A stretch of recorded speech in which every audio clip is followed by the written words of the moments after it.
হাত দিয়ে খুবলে উঠে যাচ্ছে পিচ। ঢালাই করা রাস্তার চাঙর উঠে আসছে। পিচ দিয়ে রাস্তা ঢালাইয়ের কিছুক্ষণ পরে পিচের চাঙর খসে পড়ায় ক্ষুব্ধ গ্রামবাসীরা। মালদার রতুয়া ১ ব্লকের শামসি গ্রাম পঞ্চায়েতের অমরসিঙ্গি গ্রামের ঘটনা। গ্রামের বাসিন্দা মোহাম্মদ সাইফুদ্দিন, পাণ্ডব দাস, ষষ্ঠী দাসদের বক্তব্য, নিম্নমানের নির্মাণ সামগ্রী ব্যবহার করা হচ্ছে। পিচের চাঙর রাস্তা খসে পড়ায় ক্ষুব্ধ গ্রামবাসীরা।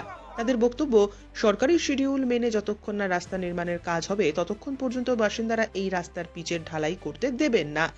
এ নিয়ে বক্তব্য জানতে চাওয়া হলে রতুয়া ১ বিডিও রাকেশ টপ্পো জানান, নিম্নমানের কাজের অভিযোগের বিষয়টি ঊর্ধ্বতন কর্তৃপক্ষকে জানানো হয়েছে। অন্যদিকে PMGSY এর নির্বাহী বাস্তুকার নন্দদুলাল ভকত জানান, বাসিন্দাদের অভিযোগের কথা শুনেছে। রাস্তার কোথাও কোথাও থিকনেস কম ছিল আর পিচকে জমতে দেওয়ার সময় দিতে হবে।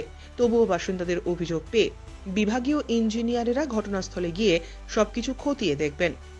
প্রসঙ্গত, প্রায় ১.৫ বছর আগে ৮১ নম্বর জাতীয় সড়কের সংযোগকারী শামসি রেল কলোনি থেকে চাঁদমণি ১ গ্রাম পঞ্চায়েতের হলদিবাড়ি পর্যন্ত প্রায় ৬ কিলোমিটার রাস্তার পিচ ঢালাইয়ের বরাত পায় একটি বেসরকারি সংস্থা। ভারত সরকারের গ্রামোন্নয়ন দপ্তর এই রাস্তাটি নির্মাণ করার জন্য ৩১২ কোটি ৪৮ লক্ষ টাকা বরাদ্দ করেছে। ২০২৩ সালের মে মাসে কাজ শুরু হলেও এখনো পর্যন্ত অগ্রগতি নেই। রাস্তা নির্মাণের ৫ বছর পর্যন্ত রাস্তাটি মেরামতির জন্য বরাদ্দকৃত অর্থের পরিমাণ প্রায় ৩২ কোটি টাকা। ব্যুরো রিপোর্ট, আপনার নিউজ। আন্দোলন করছি ৮১ নম্বর জাতীয় সড়কের পাশ থেকে ভগবানপুর হয়ে যে রাস্তাটা হচ্ছে হলদিবাড়ি অবধি, সেই রাস্তাটা প্রায় ১ থেকে ১.৫ বছর ধরে কাজটা চলছে, কিন্তু এই কাজটা এখনো সম্পন্ন হয়নি। তার আগে আবার দেখছি কাজ স্টার্ট করেছে, তো যে পরিমাণে ম্যাটেরিয়াল দেওয়ার কথা ম্যাটেরিয়াল সে পরিমাণে দিচ্ছে না। কালকে কাজ করে গেছে আর আজকেই দেখছি সে রাস্তায় কোনো গাড়ি যাচ্ছে, ব্রেক করলে পারে সে মালগুলো দূরে সরে যাচ্ছে। এখনো হয়নি, ঠিক হয়নি।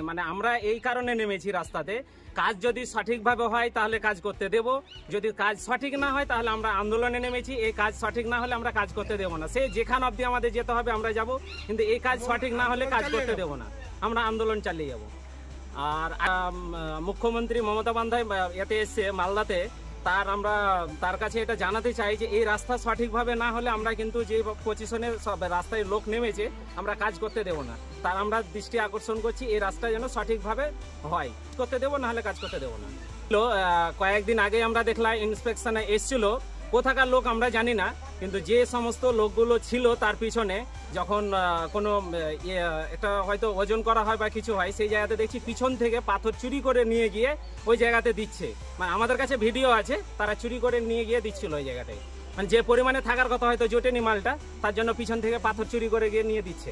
আধিকারিককে দেখিয়েছি আমরা যে দেখেন পিছন থেকে চুরি করে নিয়ে গিয়ে মালের পরিমাণ জোটাচ্ছে। হচ্ছে অমরসিংহি, শামসি অঞ্চলের অমরসিংহি গ্রাম। আচ্ছা, আপনার নাম? আমার নাম মোহাম্মদ সাইফুদ্দিন, বাড়ি বান্ধাকুড়ি।